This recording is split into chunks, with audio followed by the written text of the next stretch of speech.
Hello everyone, welcome to dream IAS. यार आज मैंने बोला था आप लोग को कि कुछ डिस्कस करते हैं संडे को। जैसे संडे को मुझे फ्री टाइम मिलता है तो संडे को क्या डिस्कस कर सकते हैं। तो मैंने आप लोगों से पूछा था, तो आप लोगों ने बोला था सर अपने यूपीएससी इंटरव्यू के एक्सपीरियंस के बारे में बताइए। तो यूपीएससी इंटरव्यू के एक्सपीरियंस में कैसे, मतलब क्या प्रिपेयर करना पड़ता है, क्या चीज़ें प्रिपेयर करनी पड़ती है, क्या नहीं प्रिपेयर करनी पड़ती है, फिर होगा। और अभी मेंस का रिजल्ट आया है, तो फिर मेंस का रिजल्ट आने के बाद लोगों के अंदर डाउट है कि कैसे मेंस का प्रिपरेशन, मतलब इंटरव्यू का प्रिपरेशन करना है, क्या क्या पर्सनालिटीज़ होती हैं, क्या क्या हमें हॉबीज़ में लिखना है, अवार्ड्स में क्या क्या लिखना है। ठीक है, तो सबसे पहले मैं अपने बारे में बता दूं कि मैंने यूपीएससी का 2 मेंस लिखा हुआ है, एक इंटरव्यू दिया हुआ है। 2023 में मैंने इंटरव्यू दिया था, और अभी हाल ही में मैंने यूपीपीसीएस का मेंस लिखा हुआ है, और प्रीलिम्स अभी भी दिया था, वो भी मेरा क्वालिफाई हो जाएगा। ठीक है, यूपीपीसीएस का। तो फिर अब आते हैं कि मैंने क्या किया था मेंस के लिए। जैसे मेरा जब रिजल्ट आया था ना, तो बहुत ज़्यादा कन्फ्यूज़न थी कि यार मुझे करना क्या है, क्योंकि मुझे पता ही नहीं था कि यार अब कोई था नहीं, कोई ना रिलेटिव्स ना फ्रेंड्स जो जिसने इंटरव्यू दिया हो। तो फिर मुझे लगा कि किसी कोचिंग की हेल्प लेनी चाहिए। तो बहुत सारी कोचिंग इंस्टीट्यूट अब आप देखोगे कि interview guidance programme free provide करा रहे हैं, चाहे फॉरम आईएएस हो गया, आपका विजन आईएएस हो गया। ठीक है, तो फॉरम हो गया, विजन हो गया, आईएएस सब हो गया, बहुत स्टडी आईक्यू हो गया, ओनली आईएएस हो गया, सब कोई फ्री में इंटरव्यू गाइडेंस प्रोग्राम चलाएंगे। कुछ लोग 500 फीस भी रखें, जैसे विजन का मुझे याद है 500 फीस है, और कुछ अगर कोर्स आपने लिया है पहले तो 250 फीस, मतलब 250 फीस होती है। ठीक है, तो अगर अब जो मुझे समझ में आया, मैंने इंटरव्यू दिया, मेरे कई फ्रेंड्स ने दिया, 1-2 फ्रेंड सेलेक्ट भी हो गए हैं जिन्होंने 180 प्लस मार्क्स स्कोर किए हैं।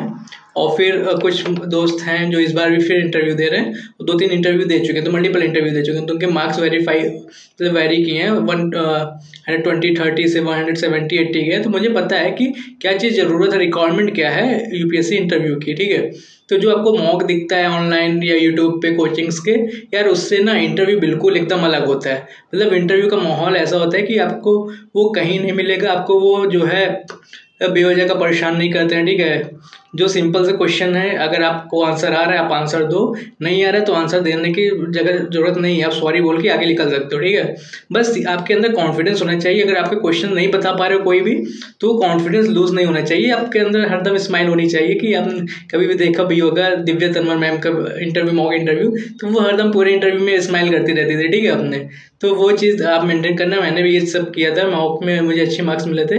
तो ठीक है, अब इसके लिए अब देखो, मॉक इंटरव्यू में आपको हो सकता है बहुत सारे परेशान करें, किसी चीज़ों पे मुझे भी परेशान किया जाता था, लेकिन जब रियल इंटरव्यू हुआ ना, तो वहाँ पे मुझे बोलते हैं कि सबसे पहली चीज़ उन्होंने, जब मैं गया ना अंदर, तो ये बोलते हैं कि मैंने गुड मॉर्निंग किया, तो बोलने के बैठने के लिए बोला गया। तो उसके बाद वो बोलते हैं कि देखो ये एक तरह सा पर्सनालिटी टेस्ट है, इसमें कोई क्वेश्चन आंसर नहीं होगा। अगर आपको कोई क्वेश्चन आता है तो आप बताओ, नहीं आता तो आप सॉरी बोल सकते हो। तो उन्होंने ये मुझे पहले ही बोल दिया, मतलब जब मैं घुसा बैठा तो मुझे इसको ये बोल दिया कि अगर आपको कोई क्वेश्चन नहीं समझ में आता तो आप दोबारा पूछ भी सकते हो। तो ऐसी कोई दिक्कत नहीं है कि आपको, मतलब अगर क्वेश्चन नहीं आ रहा है तो ये तो आपको परेशान नहीं होना है, आप सॉरी बोलो, वो अगला क्वेश्चन पूछेंगे। तो अब आते हैं कि क्या क्या प्रिपरेशन करना है। जैसे अगर आप इंटरव्यू दे रहे होगे या आपको इंटरव्यू फ्यूचर में दोगे, प्रीलिम्स की तैयारी कर रहे हो, मेंस की कर रहे हो, आपके अंदर बहुत सारे डाउट्स आते हैं ना कि डैफ कैसे प्रिपेयर करना है, डैफ 2 कैसे प्रिपेयर करना है, डैफ 1 कैसे प्रिपेयर करना है, फिर करंट अफेयर्स कैसे प्रिपेयर करना है, ऑप्शनल की कैसे प्रिपेयर करना है। ठीक है, तो ये सब कैसे प्रिपेयर करना है वो आज मैं बताऊंगा। तो देखो, डैफ 1 में क्या होता है, आप जब मेंस का एग्जाम लिखते हो उसके पहले डैफ 1 भरा जाता है। डैफ मतलब डिटेल एप्लीकेशन फॉर्म। ठीक है, तो डिटेल एप्लीकेशन फॉर्म जब आप भरते हो तो उसमें आपके बेसिक इन्फॉर्मेशन रहते हैं, name, address, father's name, mother's name, father's की बिजनेस, फादर्स का एम्प्लॉयमेंट, मदर का एम्प्लॉयमेंट। ठीक है, आपकी जहाँ पे बर्थ हुई है वो प्लेस पूछते हैं, ग्रेजुएशन कहाँ से की है, स्कूलिंग कहाँ से की हुई है आपने, कोई बार उसके बाद स्कूलिंग कहाँ से की है, फिर उसके बाद जो सब्जेक्ट्स आपने पढ़े हुए हैं 10th 12th और फिर ग्रेजुएशन में, वो सब्जेक्ट्स की डिटेल होती है। ठीक है, और डैफ 2 में क्या होता है, डैफ 2 में 3-4 चीज़ स्पेशल होती है। एक होता है आपका हॉबीज़ वाला सेक्शन, हॉबीज़, अवार्ड, अचीवमेंट उसमें होता है, लीडरशिप होती है। ठीक है, और फिर आपका एक होता है कि कोई स्पोर्ट्स वगैरह आपने खेला तो उसके। ठीक है, और एक कॉलम होता है किसका, ये सर्विस प्रेफरेंस और कैडर एलोकेशन। तो ये भी होता है कि आपके ये डेफ 2 में होता है, डिटेल एप्लीकेशन फॉर्म 2, जो आप अभी भरोगे, मेंस के रिजल्ट के बाद ही भरना पड़ता है, ठीक है। तो ये भी आप भरोगे, तो ये दोनों प्रिपेयर करना होता है।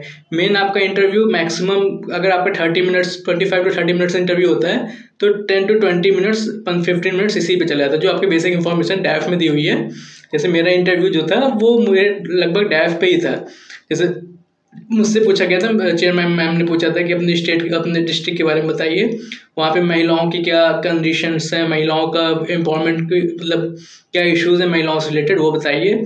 महिलाओं की लिटरेसी रेट पूछा हुआ था। फिर उसके बाद पूछा कौन सा प्रोग्राम है, गवर्नमेंट की स्कीम जो रन की जा रही हैं, जैसे आपको पता होगा कि मैंने बताया बेटी बचाओ बेटी पढ़ाओ। फिर उसके बारे में पूछा, उसके मतलब जो बजट एलोकेशन किया गया वो पूछा उन्होंने, और लिटरेसी रेट्स क्या है मेरे डिस्ट्रिक्ट में वो पूछा, ठीक है। फिर इसी तरह डैफ से रिलेटेड मेरे सोशियोलॉजी से क्वेश्चन पूछा गया, ऑप्शनल था मेरा सोशियोलॉजी, तो उससे पूछा गया कि मॉडर्नाइजेशन क्या है, ट्रेडिशन क्या है, ठीक है। तो इन दोनों में डिफरेंस बताइए। फिर वीमेंस की कंडीशन पहले इंडिपेंडेंस के पहले, फिर इंडिपेंडेंस के बाद क्या डिफरेंस आया वीमेंस की कंडीशन में। और फिर मेरी हॉबीज़ थी कि योगा एंड होम मेडिटेशन। तो योगा से बहुत सारे क्वेश्चंस थे कि इंटरनेशनल योगा डे कब मनाया जाता है, योगा आप कौन सा करते हो, क्यों करते हो, इसके बेनिफिट्स क्या हैं।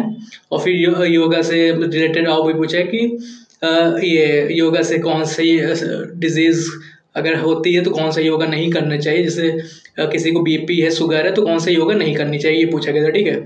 अब फिर उसके बाद एक दिन डे था, ठीक है। जैसे मुझे याद था कि प्रीवियस से ट्रांसक्रिप्ट आपको मिल जाएगी टेलीग्राम पे, मैं शेयर भी कर दूंगा टेलीग्राम चैनल पे, अपने चैनल का लिंक मेरे अबाउट में होगा, ठीक है। तो ये डिस्क्रिप्शन में मैं दे दूंगा, तो वहाँ पे आप जाओगे तो वहाँ पे मैं लिंक दे दूंगा। एक टेलीग्राम चैनल का नाम है इंटरव्यू ट्रांसक्रिप्ट करके, ठीक है। उसको आप सर्च करोगे तो टेलीग्राम पे आपको मिल जाएगा। उसमें प्रीवियस से जो जितने भी लोग ने इंटरव्यू दिया तो कंट्रीब्यूट करते हैं, जो जो उनको क्वेश्चंस पूछे गए वो बता देते हैं। तो वहाँ से भी मैंने बहुत कुछ सीखा था कि क्या क्या प्रिपेयर करके जाना है, ठीक है।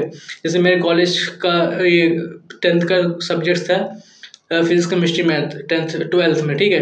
तो मुझसे बेसिक साइंस के भी क्वेश्चन पूछे गए कि एसिड्स क्या है, बेस क्या है, दोनों डिफरेंस क्या होता है। तो बेसिक्स भी आपको प्रिपेयर करना है, जो बेसिक आपने 10th 12th में पढ़ा हुआ, ठीक है, जो सब्जेक्ट्स पढ़े, तो बेसिक क्वेश्चन मतलब जो सिंपल लेवल पे। और फिर सोशियोलॉजी से हो गया क्वेश्चन, ठीक है। अब उस दिन डे था, एक क्या डे था कि वर्ल्ड फॉरेस्ट डे था।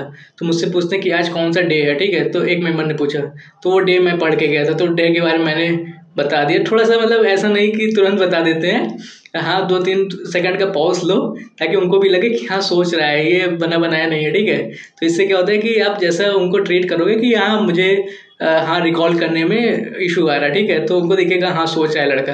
और तुरंत बोल दोगे तो उनको लगेगा ये पढ़ के आया है, तो फिर वो फिर दूसरे क्वेश्चन चले जाएंगे, ठीक है।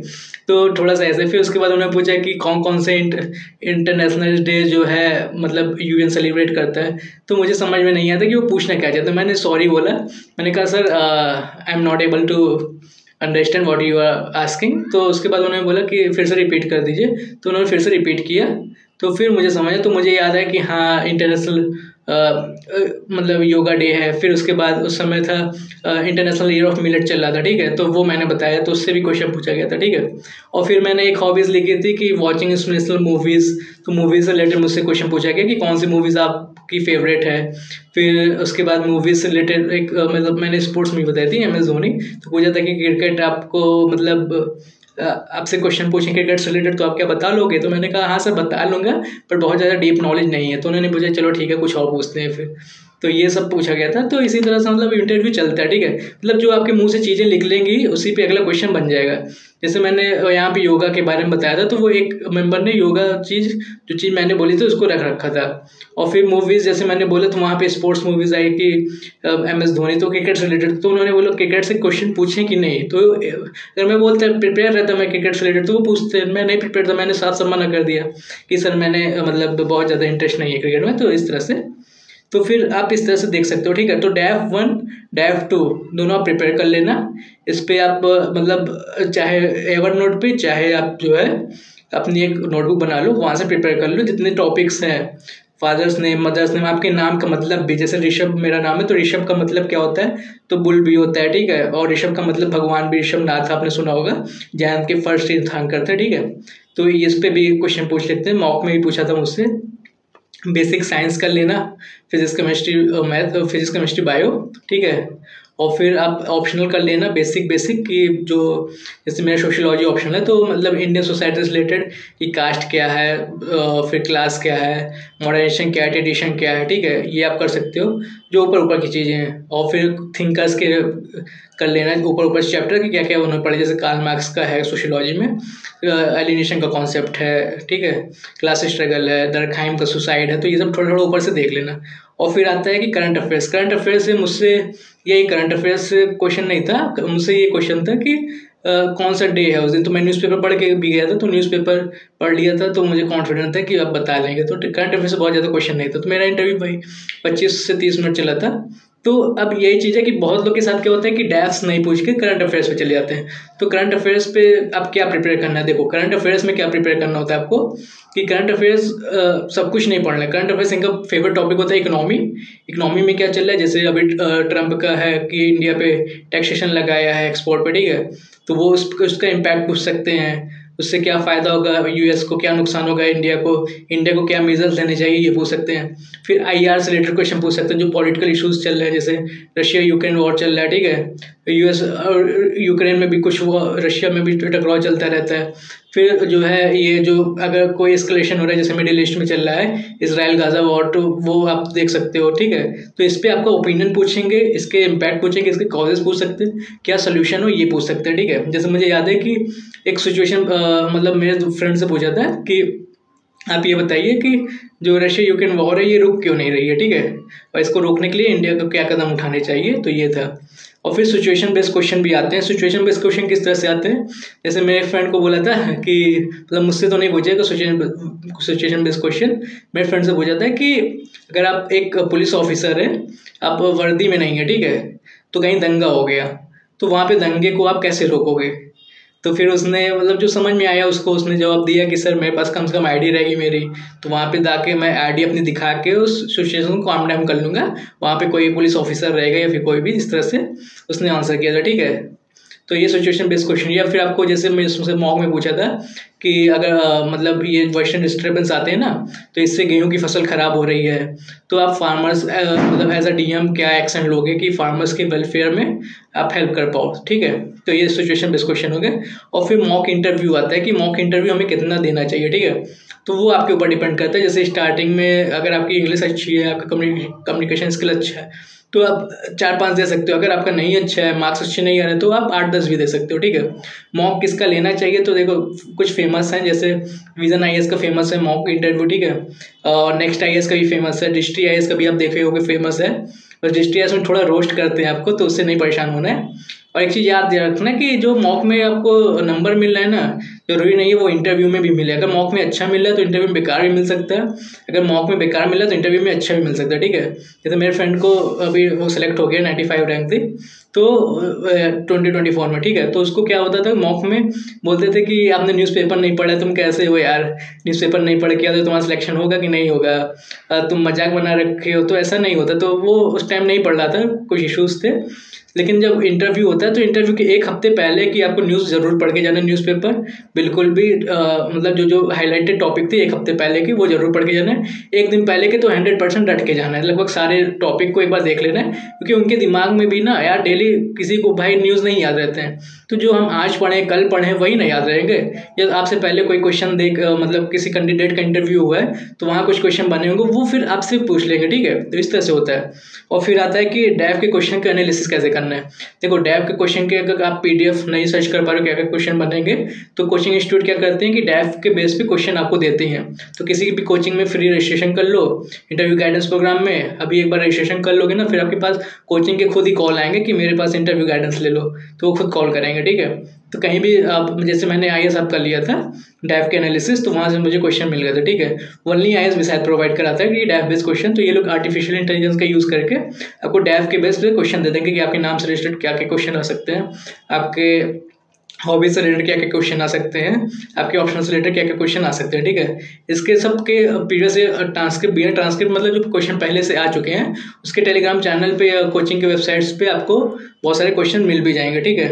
अब आते हैं कि 1-to-1 मॉक भी होता है, ठीक है। 1-to-1 मॉक क्या होता है, इसमें क्या होता है कि आप का जो है एक पर्टिकुलर फैकल्टी या फिर जो मेंटर होगा वो आपसे बात करेगा, वो आपके डेफ को एनालाइज करेगा, आपको बताएगा किस तरह से क्वेश्चन पूछे जा सकते हैं, आपको किस तरह से प्रिपेयर होना है, किस तरह से आंसर देना है, कोई भी इश्यूज हो आप उससे डिस्कस कर सकते हो। ठीक है, अभी क्वेश्चन अभी आएगा कि आपको अभी सर्विस वाले क्वेश्चन में इश्यूज आएंगे और जो है कैडर में, तो वो आप वीडियो देख लेना यूट्यूब पे बहुत सारी वीडियोस पड़ी हैं TSTIS के भी और बहुत सारे कोचिंग्स के भी, तो आप उनको देख सकते हो। अभी कोचिंग के भी डिस्कस करेंगे, जैसे फॉरम आइज वगैरह डिस्कस करते हैं कि आपको कौन सी सर्विस पहले रखनी, कौन सी बाद में रखनी है, कौन सा कैडर ऊपर रखना है, कौन सा नीचे रखना है। ठीक है, अब आते हैं मॉक के। मॉक दो तरह के होते हैं, एक फैकल्टी मॉक होती है, एक ये सिविल सर्वेंट द्वारा मॉक ली जाती है। तो फैकल्टी मॉक में क्या होता है कि जो कोचिंग की फैकल्टीज होती हैं, इकोनॉमी सोशली जो भी है, वो लोग बैठ के लेते हैं मॉक, तो वो एक तरह से रिहर्सल होता है। वो आप डेप्थ में जो अपनी नॉलेज है सिविल सर्वेंट्स की दूसरे डिफरेंट सब्जेक्ट्स की, इकोनॉमी, पॉलिटी,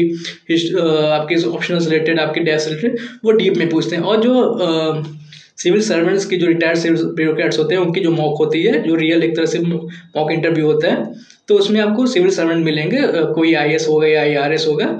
हाँ, एक और मॉक मुझे याद है बहुत अच्छा था, एक वजीराव एंड रेड्डी होती है, एक होता है ये नाम नहीं आता अभी मुझे, ठीक है, संकल्प का भी ले सकते हो, संकल्प IAS का। ठीक है, एक वजीराव रेड्डी का है और एक चाणक्य मंडल परिवार। ठीक है, इसका ना इन दोनों का मौका आपको लगेगा कि ये रियल इंटरव्यू में ऐसे आपको सिचुएशन मिलेगा, ऐसा एक्सपीरियंस होगा। मतलब इन लोगों ने जैसे इन्वॉल्वमेंट बना रखा था, सेम ऐसा ही मुझे रियल इंटरव्यू में एक्सपीरियंस हुआ था कि बहुत ज़्यादा परेशान नहीं किया, आपको सपोर्ट करेंगे, आप कोई आंसर नहीं बता पा रहे हो तो उसमें हेल्प भी कर देंगे। तो जब हेल्प आपको करे ना कोई मेंबर, तो आपको वहाँ पे थैंक यू भी बोलना है। उससे क्या होता है कि ये दिखता है कि आप पोलाइट हो, आपके अंदर हम्बलनेस है, तो इससे आपको थोड़े मार्क्स अच्छे मिलते हैं। ठीक है, अब आते हैं कि लैंग्वेज। बहुत लोग का डाउट होता है कि सर इंटरव्यू किस लैंग्वेज में दे सकते हैं, तो देखो बेसिकली हिंदी इंग्लिश में दे सकते हो, और भी दूसरे लैंग्वेज में भी इंटरव्यू दिए जाते हैं। तो आप वहाँ पे क्या होता है कि वहाँ पे लैंग्वेज का वो होता है, मतलब ट्रांसलेट करने के लिए कोई ना कोई पर्सन रहता है। ठीक है, बट बेसिकली हिंदी में लोग देते हैं, इंग्लिश में देते हैं। तो इंग्लिश में आप दे रहे हो तो इंग्लिश में आप बोल सकते हो।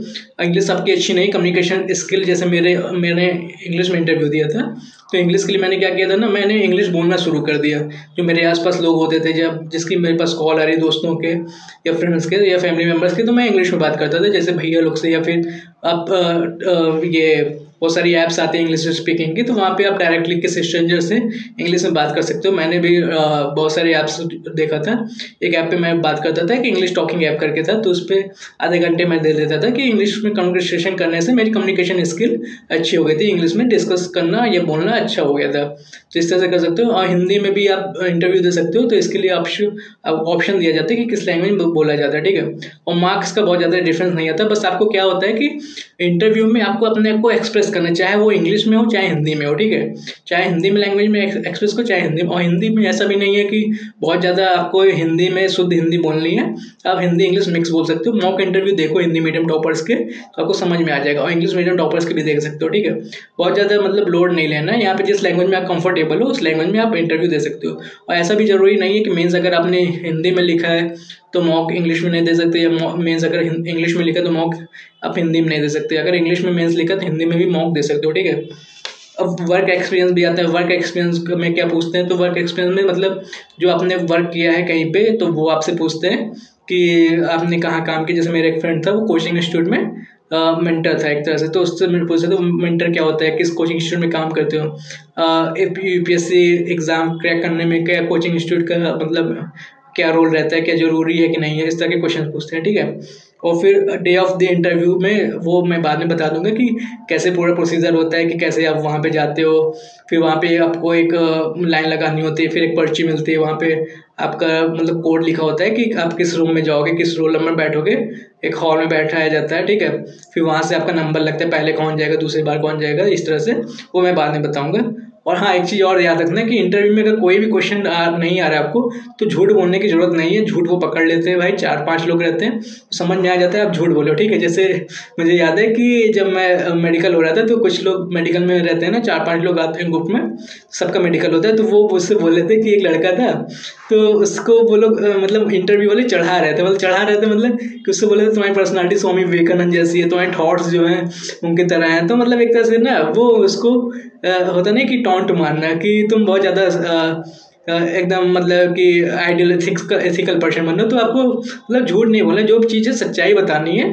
हाँ, अगर थोड़ा बहुत झूठ चलता है कि आपने न्यूज़पेपर नहीं पढ़ा है तो बोल दिया कि ठीक है सर नहीं पढ़ा है, तो रीज़न आपने ये थोड़ी बोलोगे कि सर टाइम नहीं मिले, मन नहीं होता है। हम बोल दो सर कहीं बिजी थे या दूसरे कोई इंपॉर्टेंट काम आ गया, तो इस तरह से थोड़ा बहुत चलता है, लेकिन झूठ नहीं बोला। अगर आपको कोई क्वेश्चन नहीं याद है, जैसे मुझे याद है कि मुझे एक क्वेश्चन नहीं याद था कि मतलब मेरा योगा था, ठीक है, योगा था हॉबीज़, तो उससे एक कोई संस्कृत का श्लोक बोलते हैं लंबा सा 4-5 लाइन का, और बोलते हैं कि इसकी मीनिंग बताओ, ठीक है। तो मुझे नहीं पता था, तो चेयर मैम थी, तो उन्होंने भी उनको बोला कि सर आगे बढ़िए, तो कि भाई संस्कृत का श्लोक मैं कहाँ से बता पाऊंगा, संस्कृत तो मैंने 7th-8th में पढ़ी थी ना लास्ट टाइम, और मतलब बहुत अजीब सा शब्द था, मुझे नहीं 4-5 लाइन का समझ में आया कि क्या बोले, तो मैंने सॉरी बोल के आगे बढ़ गई, सर मुझे नहीं पता इसके बारे में। तो फिर वो दूसरे क्वेश्चन पे आ गया, ठीक है। तो इस तरह से आप सॉरी बोल सकते हो। आप सफीन हसन सर का भी देखोगे मॉक इंटरव्यू या उनका स्ट्रेटेजी, तो वो खुद बताएंगे कि इंटरव्यू में आप सारे क्वेश्चन का भी जवाब सॉरी बोल दो, लेकिन कॉन्फिडेंस है, ये नहीं कि आप बोलते बोलते आपकी आवाज़ स्लो हो गई, कोई क्वेश्चन नहीं आया, तो समझ जाते हैं कि कॉन्फिडेंस लो हुआ है, लड़का मतलब सहम गया ऐसा। तो वहाँ कॉन्फिडेंस का मतलब, जैसे मुझे याद है मेरा एक फ्रेंड है, उसको फर्स्ट इंटरव्यू में 110 या 120 मार्क्स मिले थे, ठीक है। तो रीज़न क्या था कि उससे फैक्चुअल क्वेश्चन पूछे गए, उसको कुछ क्वेश्चन आते नहीं थे, और उसको नर्वस हो गया था, मतलब उसको मतलब पसीने आने लगे थे चेहरे पे, तो वो दिख जाता है, ठीक है। तो इस वजह से वो बोला था कि उसको 120 के आसपास मार्क्स मिले थे। लेकिन नेक्स्ट इंटरव्यू में अगले साल फिर से गया, तो उसके बाद इस बार वो कॉन्फिडेंट था, बोलने में भी कम्युनिकेशन स्किल भी अच्छी थी, और बिना डरे बिना कुछ बिना पसीना आया उसने इंटरव्यू अच्छे से दिया फ्री होके। तो इस बार उसके मार्क्स आए 170 प्लस आए थे, ठीक है। तो यही मैं बोलना चाहूँगा कि कॉन्फिडेंस का ही गेम है इंटरव्यू में, कि आप जितनी ज़्यादा कॉन्फिडेंस होगे उतनी ज़्यादा आपको मार्क्स मिलेंगे, ठीक है।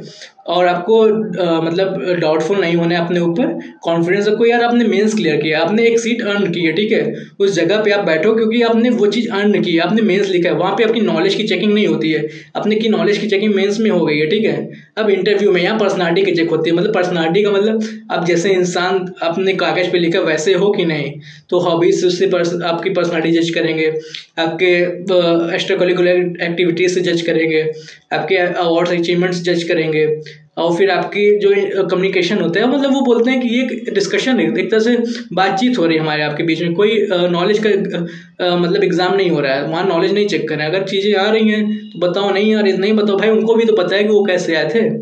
तो जैसे मुझे याद है कि मैं एक मॉक मतलब कोचिंग में गया था, तो वहाँ सर ने मुझे बोला कि यार वो आईएएस को लिए तुमको चयन कर रहे हैं, ठीक है, क्योंकि सिचुएशन बेस्ड क्वेश्चन दे रहे हैं। जैसे मुझे बोला था कि मॉक इंटरव्यू में कि अगर मतलब वेस्टर्न डिस्टर्बेंस आ गया है, वीट की फसल खराब हो रही है, ठीक है, तो अब उसके लिए क्या करोगे एज अ डीएम। तो यार मुझे एज अ डीएम मुझे नहीं पता ना कि डीएम का क्या काम होता है, तो मैं क्या ही बताऊंगा। लेकिन मैं धीरे धीरे मॉक इंटरव्यू देते या फिर दूसरे सीखते तो समझ गया कि एक डीएम के अंदर में एग्रीकल्चर डिपार्टमेंट होता है, तो एग्रीकल्चर डिपार्टमेंट में इंस्ट्रक्शन दे सकता हूँ एग्रीकल्चर ऑफिसर को, एग्रीकल्चर वेलफेयर ऑफिसर जो होगा उसको मैं इंस्ट्रक्शन दे सकता हूँ, या एसडीएम जो उस जगह का होगा उसको इंस्ट्रक्शन दे सकता हूँ कि यार मुझे रिपोर्ट दो, क्या क्या इशूज़ हैं, उसको सॉल्यूशन भी दो, क्या क्या मतलब उसके लिए किया जा सकता है। तो इस तरह से तो वो सर ने मुझे बोला कि यार आपसे ये एक्सपेक्ट नहीं कर रहे कि आप एक जब परफेक्ट आंसर दोगे, बस वो चाह रहे हैं कि आप बोल क्या रहे हो। अगर आपको चीज़ें आ रही तो आप बता रहे हो तब तो ठीक है, नहीं यार आप सॉरी बोल के आगे बढ़ो। अगर आप कल को ऑफिसर भी तो बन गए, तो मान लो आपका सीनियर आपको बुलाया कि यार देखो ये दंगा हो रहा है इस जगह पे, आप बताओ इसमें हम क्या कर सकते हैं। तो ऐसा थोड़ी है कि आप दंगे के बारे में पूरी डिटेल हिस्ट्री लेके बैठे हो, आप बताओगे, अपनी चीज़ें शेयर करोगे। अगर आपको नहीं कोई चीज़ पता होगी तो आपका सीनियर गाइड करेगा कि ये ऐसे नहीं ये ऐसे होता है, तो ये करना है, ठीक है। तो अब अगला क्वेश्चन मैं अगला वीडियो लाऊंगा कि उस दिन इंटरव्यू के डे पे कैसे क्या क्या एक्सपीरियंस होता है, क्या क्या चेकिंग होती है, क्या क्या मार्कशीट चेक होता है, कहाँ पे आपको बैठने के लिए बोला जाता है, वो सब डिटेल मैं दूंगा अगले वीडियो में। और डेफ 1 डेफ 2 में क्या क्या क्वेश्चंस होते हैं, क्या क्या चीज़ें भरनी होती हैं, वो मैं एक वीडियो में बना दूंगा, तो वो आपको देख लेना, ठीक है। तो मिलते हैं नेक्स्ट वीडियो में। अगर वीडियो अच्छी लगी तो अपने फ्रेंड्स के साथ भी शेयर करना। कोई और भी डाउट हो तो कमेंट कर देना, या कोई सी और चीज़ पे आप वीडियो चाहते हो कि मैं प्रीलिम्स मेंस या फिर इंटरव्यू से रिलेटेड कोई भी वीडियो बनाऊं, तो आप कमेंट कर सकते हो, तो मैं उस कमेंट पढ़ के फिर अगला वीडियो उस पर ला सकता हूँ, ठीक है। तो मिलते हैं नेक्स्ट वीडियो में।